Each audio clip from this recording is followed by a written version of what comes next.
Okay, well, good morning. I'm going to go ahead and get started, and I'm sure other people will join in with us later on. So again, today we're going to talk about a pretty important topic, mentor protege programs. So let me just first start a little bit about who we are. So we're the Apex Accelerator. Again, we used to be called Procurement Technical Assistance Centers, or PTACs. Locally, we're administered by the Monterey County Business Council. The Apex program basically has been around since 1985. It's funded through the Department of Defense. There's 97 centers across the United States and its U.S. territories, and there's 7 within the state of California.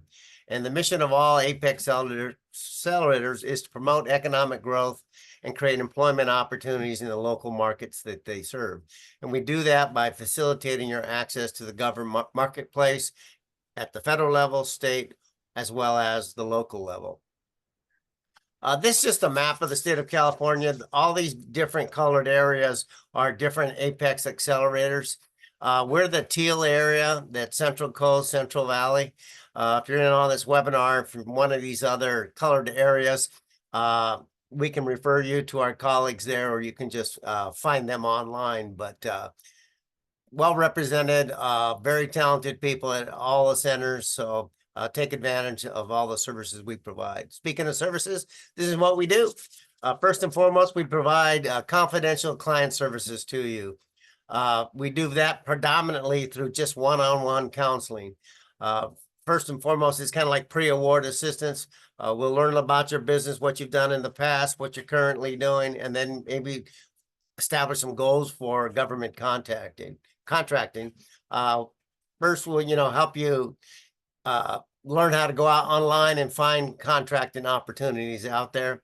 Help you review those notices. Oftentimes when you first start looking at these notices that the government's post, they can be pretty confusing. And so we can help taking some of the mystery out of those.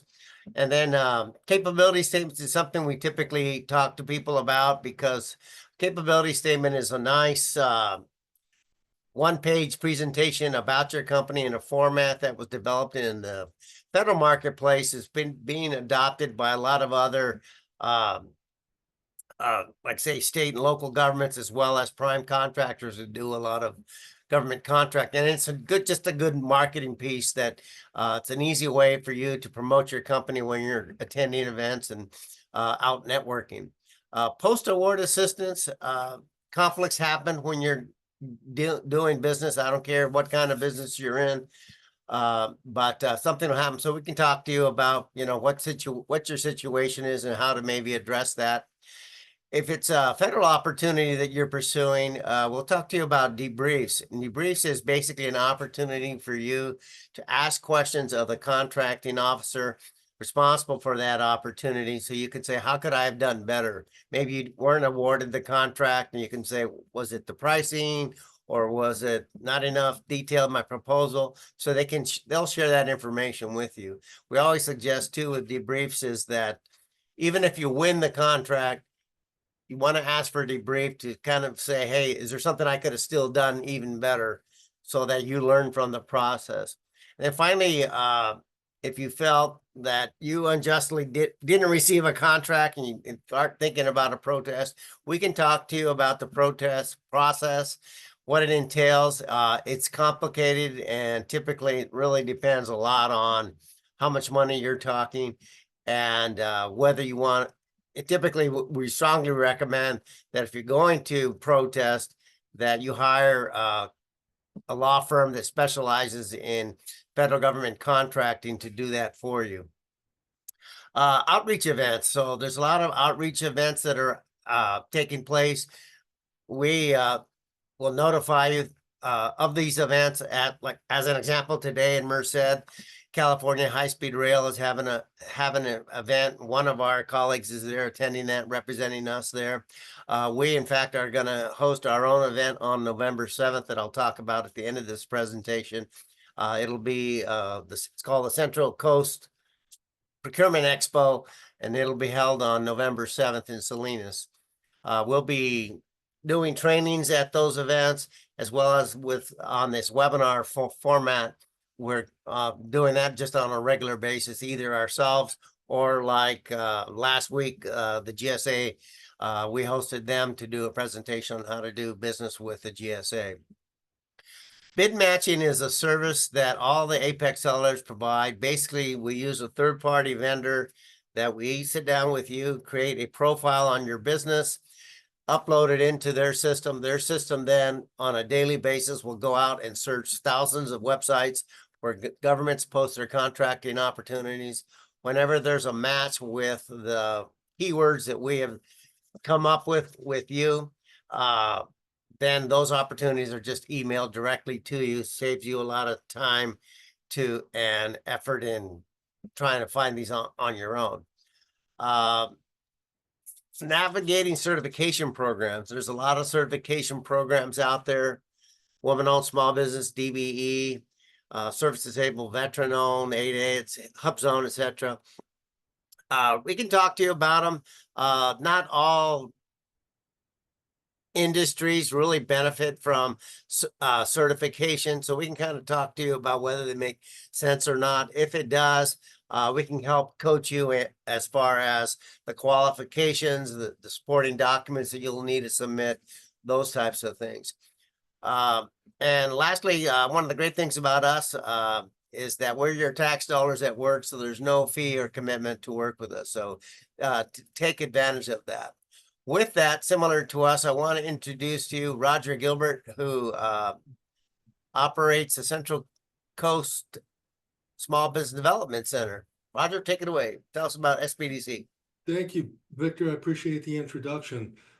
We enjoy working with the Apex Accelerator in our area. We cover Monterey and San Benito counties. If you need a referral to another area, there are SBDCs nationwide that can help you by providing free one-on-one consulting with subject matter experts to help you with your business, whatever you might need. It could be writing a business plan. It could be putting together a package to obtain bank or venture capital funding. It could be help with social media, with traditional marketing, with QuickBooks, all sorts of things. If you have a need, we may be able to help you with that. And you can go to centralcoastsbdc.com, centralcoastsbdc.com, and click the green button there to sign up for services, and we'll contact you and talk to you about what you might need and see if we can pair you up with an advisor to help you with whatever it is that you need to grow your business. And that applies to small businesses and to entrepreneurs as well. You may have an idea for a business that you have not started yet. We can also possibly help you with that. So do use our services, also free of charge, funded by federal, state, local grants and other contributors. And so let us know how we can be of help to you, and back to you, Victor. Thank you, Roger. Yes, these guys are great strategic partners of ours. Oftentimes, we'll recommend that you reach out to them and work with them in conjunction with working with us. So take advantage of all the services and the excellent consultants that they have working for them. So let's just jump into this. Hold on a second. Let me get a little water in me. Okay, here we go. So here's our agenda. We're going to talk a little bit about just basics, benefits of mentor protege programs. And then we're going to talk a lot about the DOD, the two big programs, the DOD program, the SBA mentor protege program. Talk a little bit about other mentor protege programs that are out there. And then the big one that a lot of people want to know about is finding a mentor. And then I'll take any questions and answers that you may have.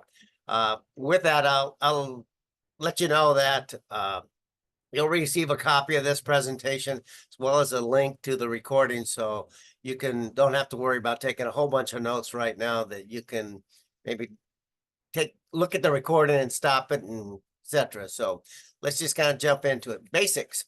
So basically, mentor protege programs were developed to provide small business with an opportunity to enhance their capabilities and improve their abilities to compete for federal contracts. As I mentioned earlier, there's two primary programs, Department of Defense and the Small Business Administration. The DoD's is the oldest program. It was established right after 9/11 in 1990.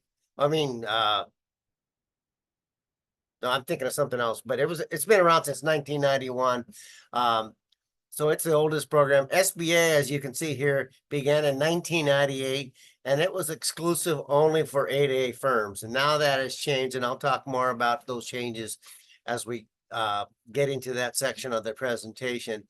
But there's a total of 7 mentor protege programs, not within the predominant ones of the DoD and the SBA. So such as in the Department of Transportation, Energy, NASA, Health and Human Services, Federal Aviation Administration, they all have mentor protege programs.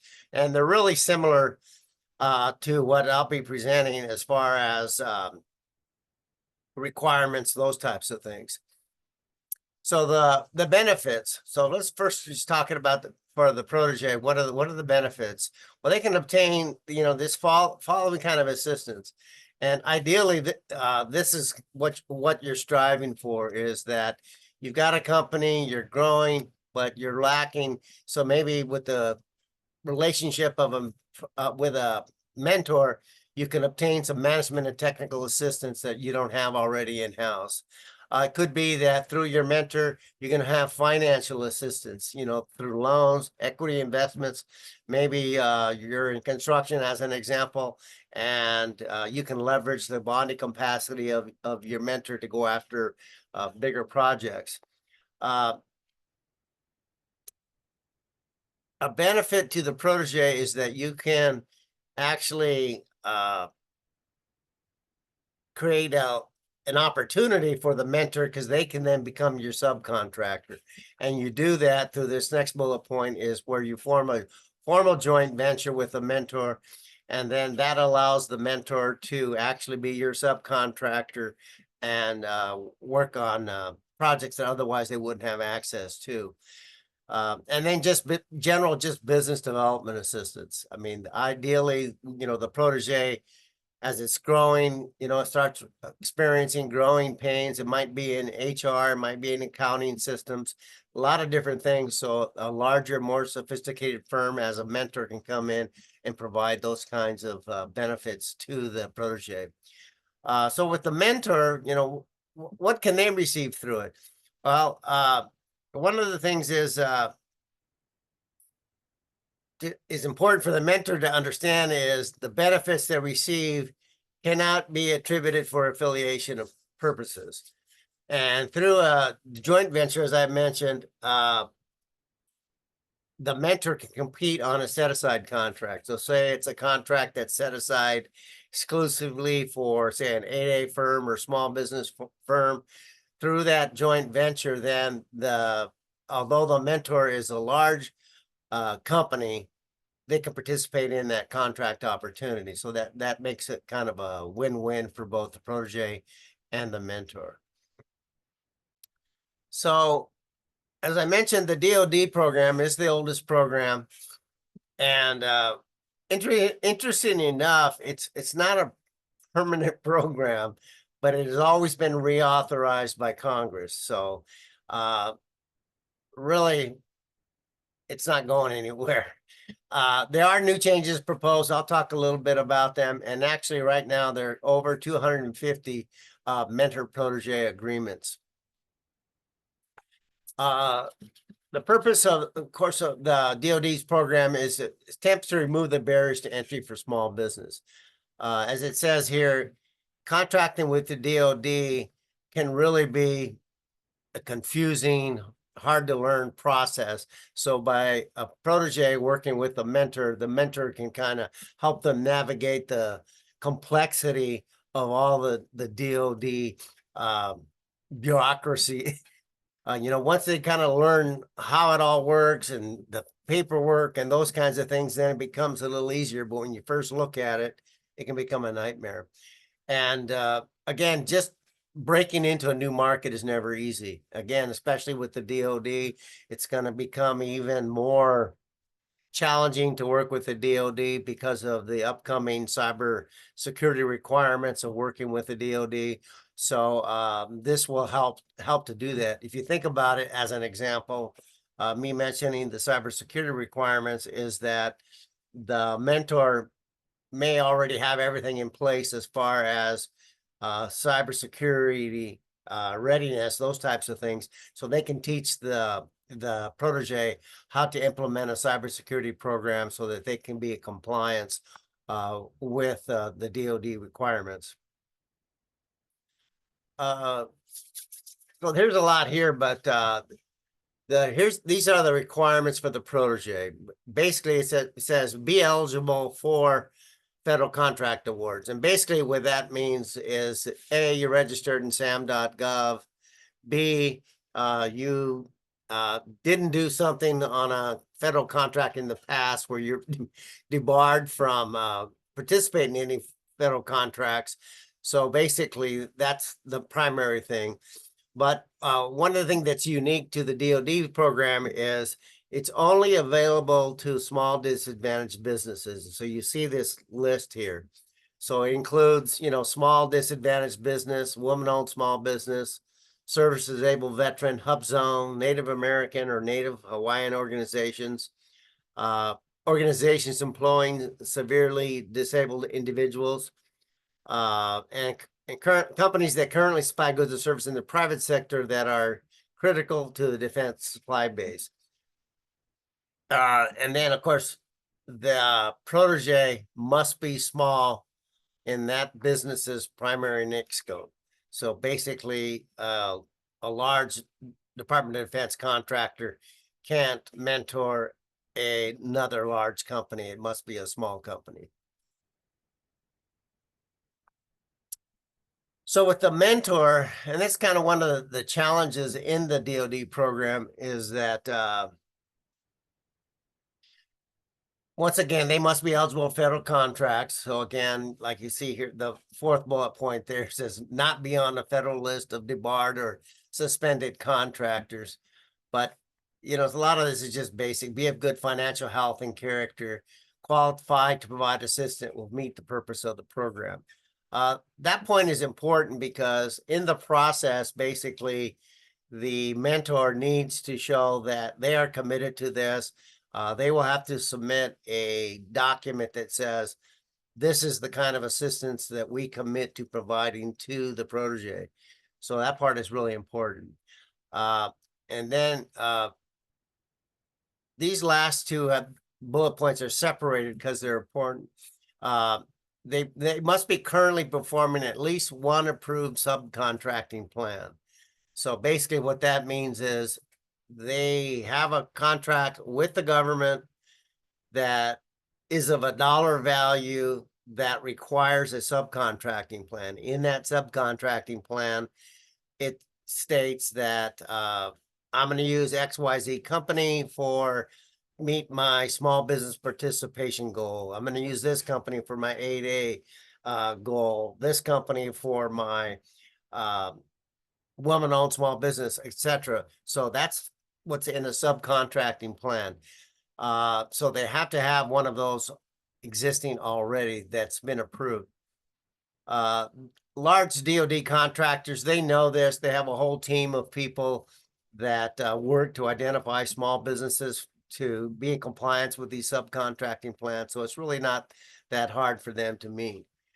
And then this next one is that they have to have received DoD contracts or subcontracts in the past of at least 25 million during the previous fiscal year.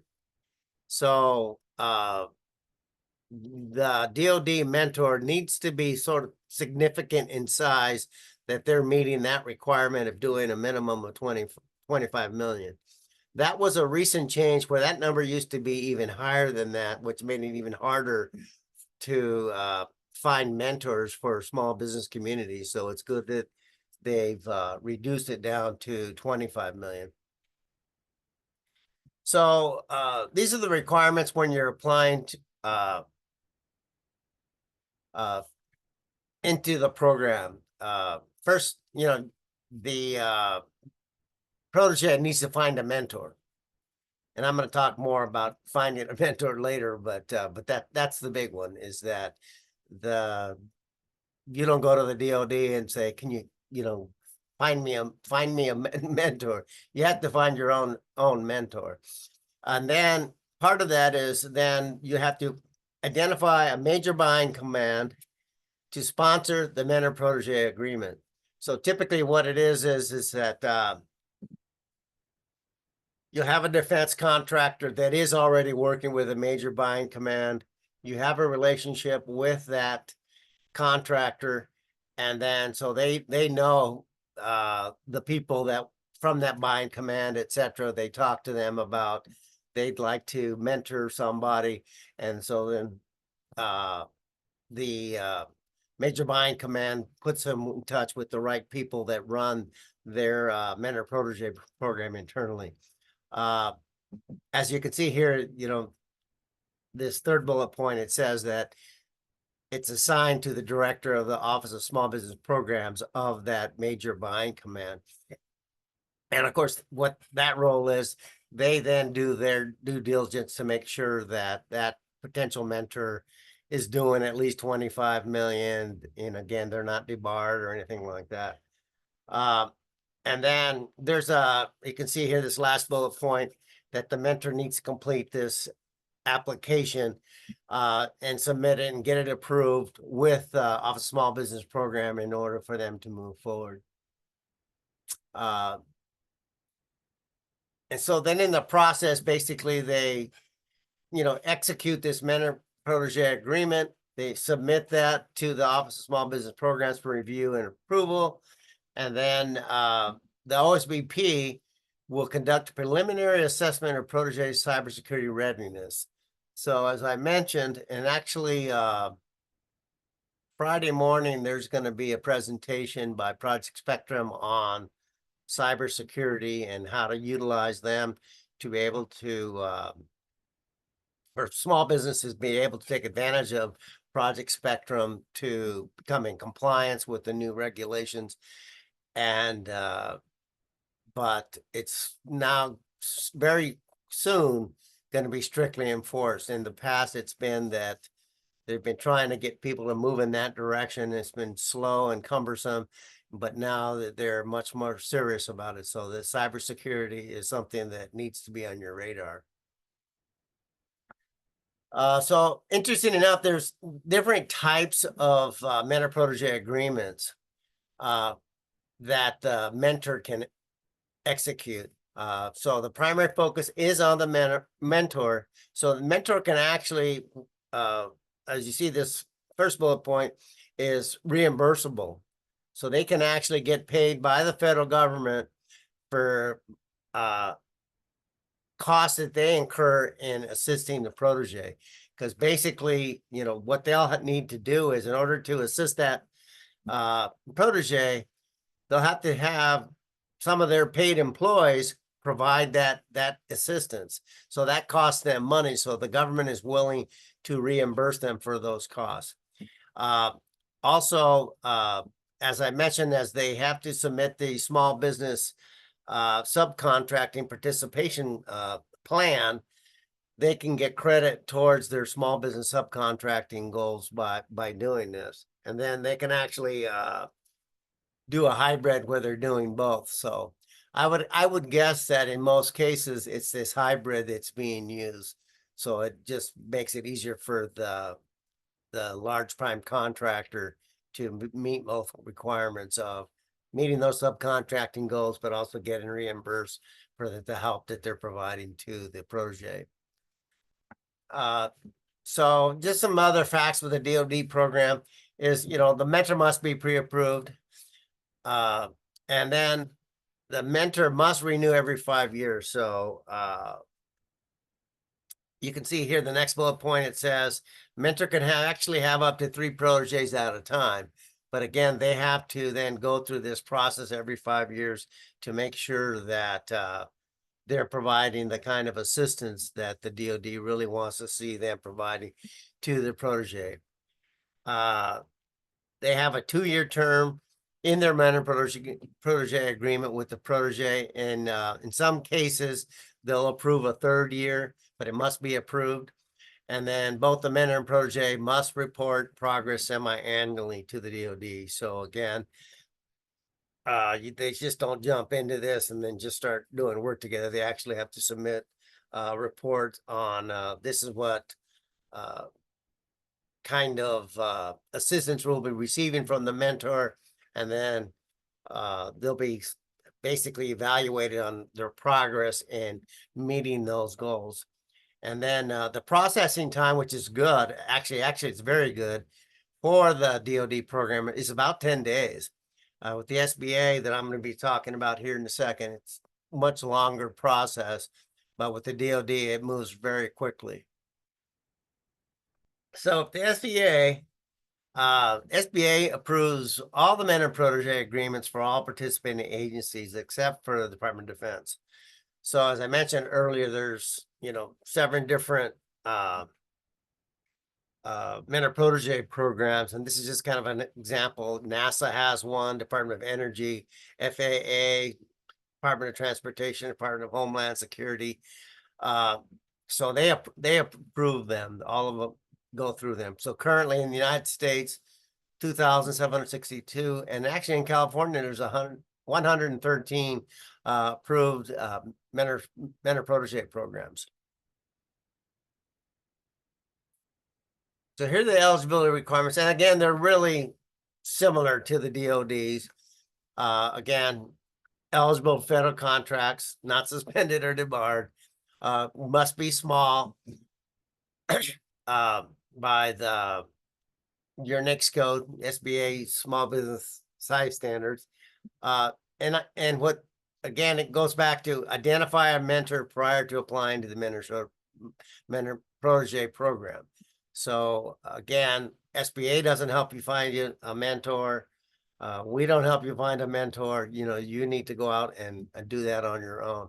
So basically, when you start the process with the SBA, you've already had the conversations with the mentor, establish some goals and things like that. So then that's when you want to start the process of contacting the SBA. Again, you need to be registered at sam.gov, because again, the whole point of these mentor protege programs is to help you succeed in the federal marketplace. So to sell in the federal marketplace, you need to be registered in sam.gov. Again, you must be organized for profit or as an agricultural cooperative. So the cooperative is for profit, but it's just a lot of smaller growers that are working together as a cooperative so that they can have larger scale. And cannot be affiliated. The small business cannot be affiliated with other businesses at the time of application. So again, you can't be reliant on another company that operates the small business. So as an example, if you've got one business and it's all of a sudden it's large, not considered small anymore, you can't just go out and start another business and say that it's small, so then you can get into the mentor protege program. So the requirements for the mentor for the SBA, same thing, can't be suspended or debarred. It used to be with the SBA that the mentor had to be a large company. So that was a relatively recent change, which was very beneficial to the small business, that you could have one small business mentoring another small business. When you look at the SBA small business size standards, sometimes if the first time you look at it, you can be really surprised as to how large a company can be and still considered small. So just as an example, you could be doing $40 million a year as a general contractor in construction, but you're still considered small. Now, a lot of people would say, gee, I'd like to just make even $10 million a year. So before, it used to be that, yes, you needed a company that was considered large in order to be a mentor. So they've done away with that because they know that Oftentimes the willingness to help others along so that they grow, uh, kind of maybe comes more from another small business because they knew what it was like to be much smaller than they are now, and they're willing to share their experiences of how they achieved their success with other small businesses. Again, just need to register in sam.gov. Again, you need to be organized for profit. And again, you can't be affiliated uh, with another company. So then application requirements, again, you just put together a mentor protege agreement. And again, in that mentor protege agreement, you're going to identify specific forms of assistance that you want to receive. What kind of assistance, milestones, dates of when you plan on getting that type of assistance, how you're going to go about it, etc. So that needs to be detailed in that agreement. And again, it's like it says here, it needs to be consistent with the protege's business plan. So the SBA would probably want to review that protege's business plan to see if it's in alignment with that. So part of that business plan may say, we're going to seek out a mentor, and this is the kind of assistance that we're going to be looking for from that mentor. With SBA, you're going to be applying for the Mentor Protege program on certifysba.gov. One of the things that I'll share too is that I was actually just reading an article yesterday by an attorney that has spent his entire career on federal contract and especially working with small businesses. But there's a lot of in that portal where you get certified, approved for the Mentor Protege program. There's a lot of outdated information on that. So I just want to kind of let you know that. So if you go down this path that you know that it may not make sense to you, but just go ahead and fill it out the way they ask you to. And it could be that hopefully within maybe a matter of a few months or something like that, things will change and they'll correct the errors that are in there. But right now it's not perfect, but it is what it is. And part of it is like this next bullet point, it says certificate of completion for mentor protege program online tutorials. So that's where he was referring to several kind of erroneous information that's in that tutorial, but go ahead and just go through that process. And then, like I said, hopefully that tutorial will be either done away with or at least updated so that it reflects the current regulations. And then of course, you see at the first bullet point, you have a mentor protege agreement that you want to put together, but actually then you want get it executed so that it's actually formalized in this last bullet point there. And then the processing time for the SBA, you remember with the DOD, it was only 10 days. With them, it's around 100 days. It could take longer, it could take less, but that's about how long it takes with them. Other facts with the SBA program is, again, and the DOD is the same, but there's going to be an annual evaluation towards the agreement deliverables. So again, you've outlined, these are the things that the mentor is going to teach my team, that those kinds of things. So there'll be an annual evaluation on how you're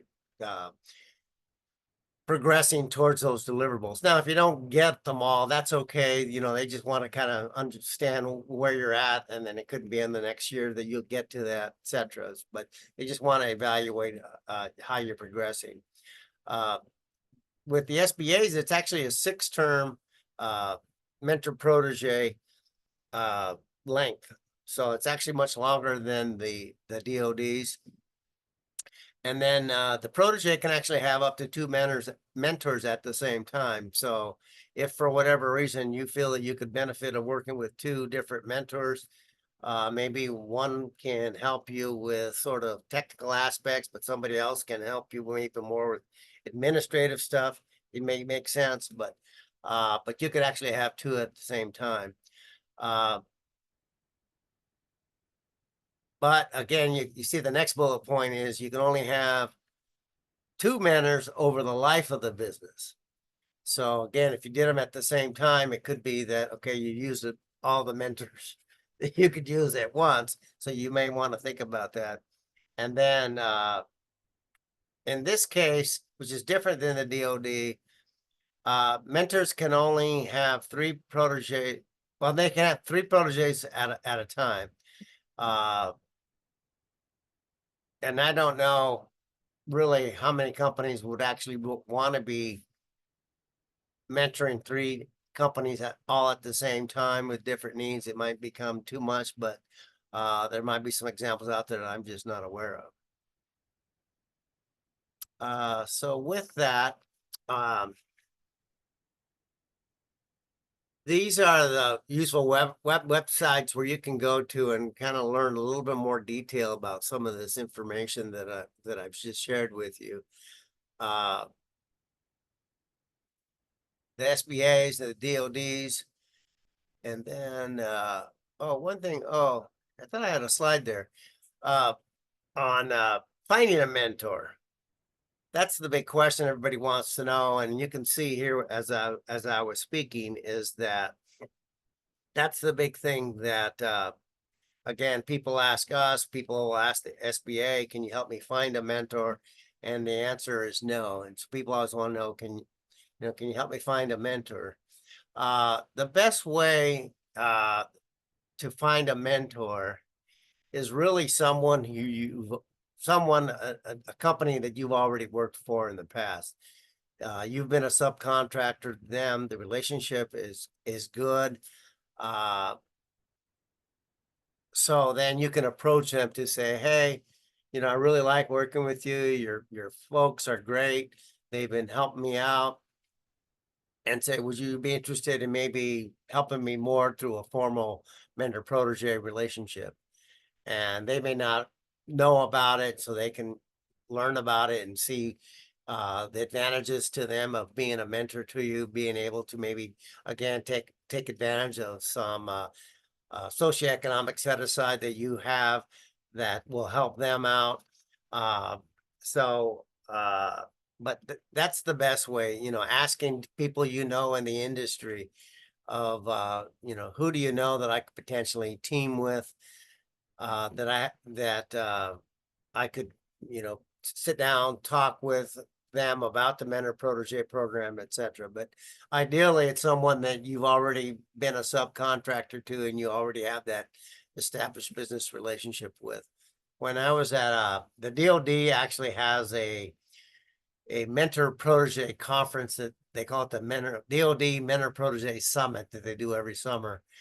And when I was there last summer, some proteges spoke about how they identified a mentor, and every single one of them said the same thing, is that they were a subcontractor to a larger company. They had a good relationship with them, and they basically presented that proposal to them of, hey, would you be willing to be a mentor to me with the DoD's mentor protege program? And then the mentor looked at it, agreed to it, and just great success for both the mentor and the protege from that relationship they already had established. With that, I'll talk a little bit about this event that I mentioned very early on, the Central Coast Procurement Expo. So basically, it's going to focus predominantly on the counties of Santa Cruz, Monterey, and San Benito County.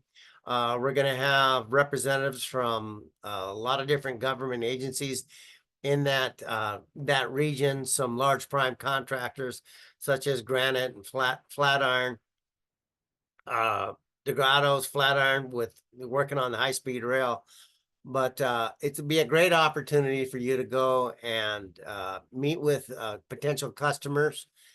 And as a way for you to, again, just there'll be some training there some training on financing for your business, some training on contract management done by a professor from the Naval Postgraduate School. So take advantage of this. It's going to be free, which is great, always great. And we're going to provide a box lunch to everybody at no cost. So you can see here, you're going to receive this presentation. There's a link there that you can register for the event. But I encourage you to take advantage of this. You know, one of the things is kind of like that event that's happening in Merced today with California High Speed Rail, which is more just a construction focused event. Where this will cover just all kinds of different things that these entities procure. But take advantage of attending these events. That's an opportunity for you to meet people that might be able to open a door for you to selling to their entity, etc. And it helps you to just feel more comfortable in this environment of networking so that people know about your company and want to learn more about your products or services that you sell. Because one of the things that, especially with smaller governments, they buy a lot of goods and services, but oftentimes what they're buying isn't advertised on a public website somewhere. I mean, the procurement may be small, say a $10,000 purchase that they're going to buy, but because they know of a company that they say, hey, could you give me an offer on this product or service that we need? And that's how it's done. So take advantage of these kinds of events. With that, I'll take any questions you may have with anything I just mentioned, either our event or the Mentor and Protege programs that I just have talked about. You can put the questions either in the chat or the Q&A and I'll see them.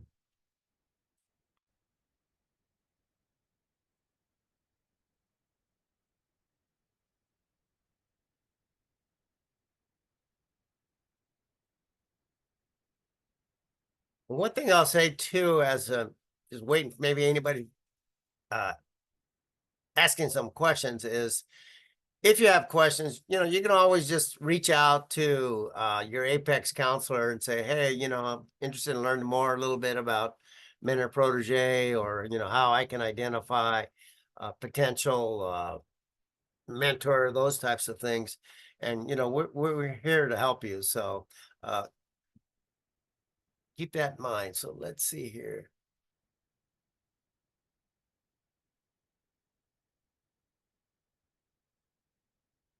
So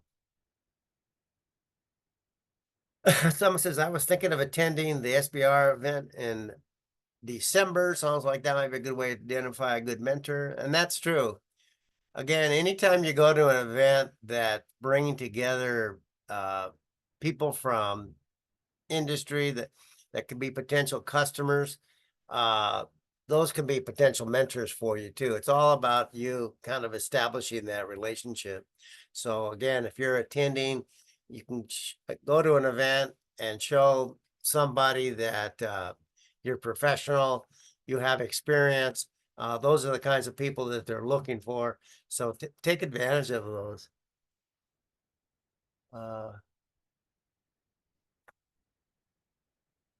So somebody asks, who can we go directly for help with capability statements and being ready to accept contracts? We can definitely help you put together a capability statement. Typically what we'll do is talk to you, and I do a whole hour presentation just on capability statements, but we can talk to you about what they are, give you examples of some good ones that we have permission from our clients to share with others, and then have you go and put together a draft, send that to us. We'll give you your feedback and help you, tweak it so that it looks good. So then it's a document that then you can then present to somebody who you might be interested in doing some business with. In some cases too, especially when you go to a lot of these events, and especially if you're talking to anybody who's represents the federal government or they're a large federal contractor, that's one of the first things they'll ask you is, oh, do you have a copy of your capability statement? And they'll hang on to those. And in some cases, those capability statements, they'll take them and then scan them and they'll put them basically in a database so that their entire procurement team of some of them, like you think of these large defense contractors like a Northrop Grumman, they've got thousands of people that buy goods and services to operate their company, so they'll all have access to those capability statements.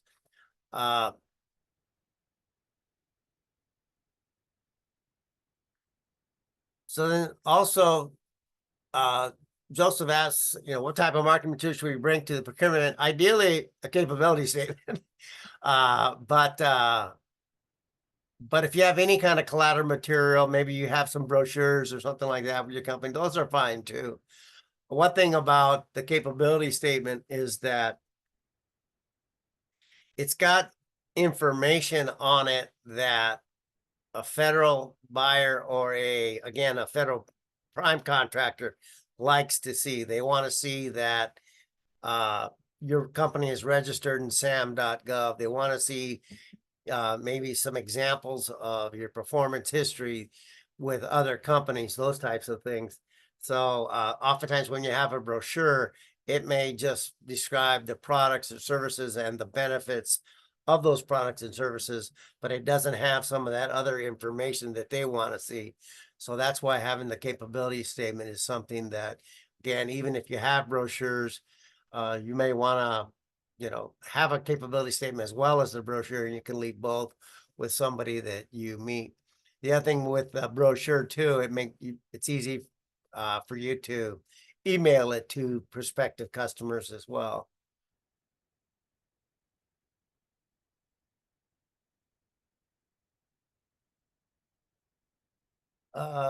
So Jill is asking, have any government entities been mentors, for example, USDA, or is that prohibited? I'd have to check on that. It seems like I just read something that in some cases, a federal department might actually serve as a mentor. So I'll look at that, Jill, and then I'll send you an email about that. And it could be that what I saw was like one agency does it or a couple do it, but it's not something that they all do. But I'll get back to you on that.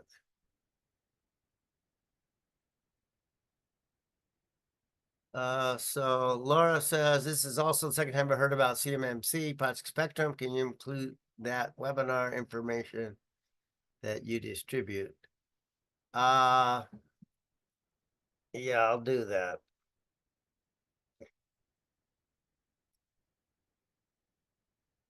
I sent out a invite to the Project Spectrum webinar, which is Friday at 9. And then we're going to do kind of a follow-up one ourselves, but not Project Spectrum, on November 14th, but it's about cybersecurity. Okay, I'm not seeing the other questions coming in. We got a few minutes, so. Project Spectrum,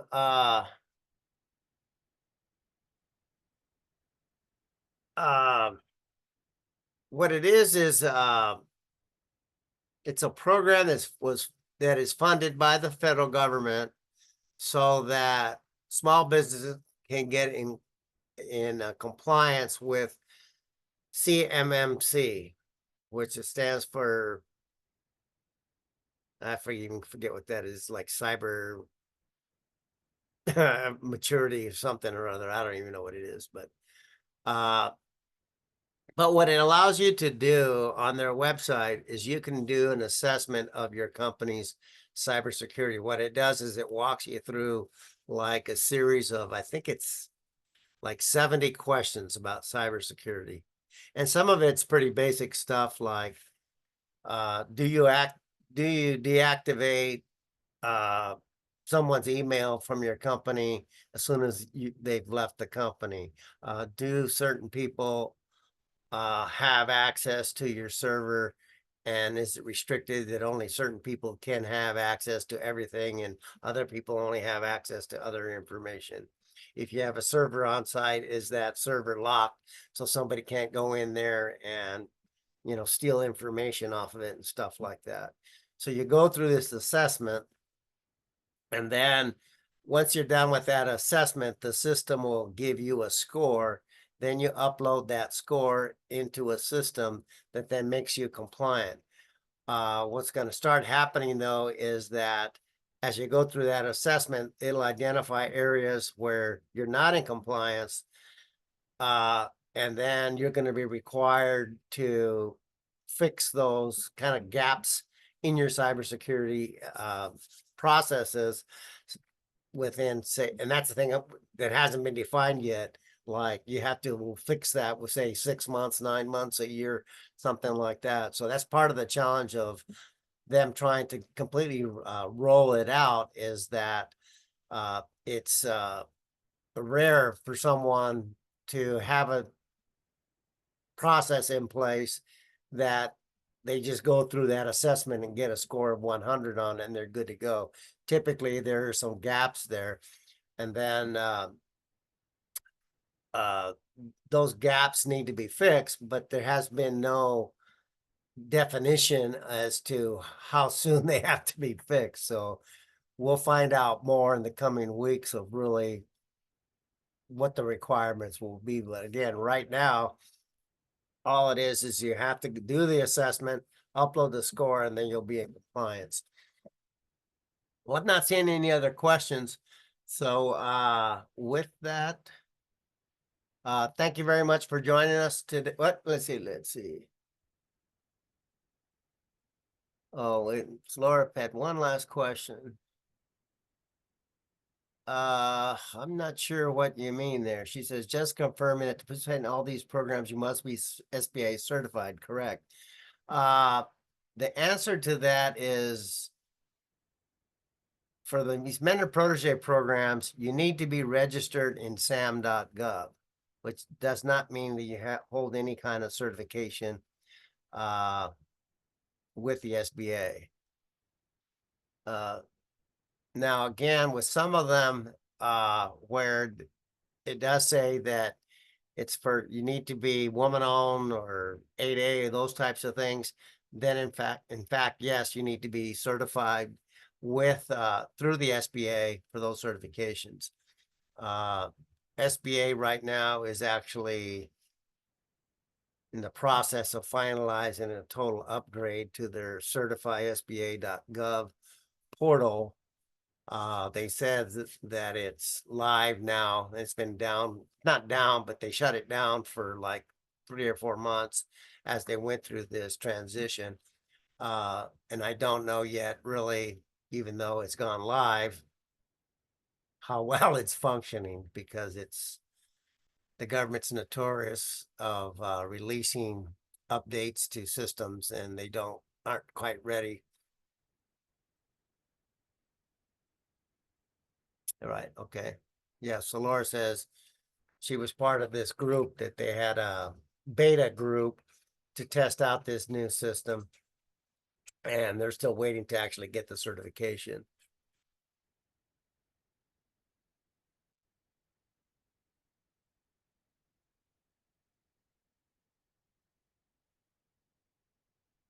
All righty. Well, with that, thank you all very much. Again, I'll send out the presentation to everybody with the link to the recording, and then everybody enjoy the rest of your day.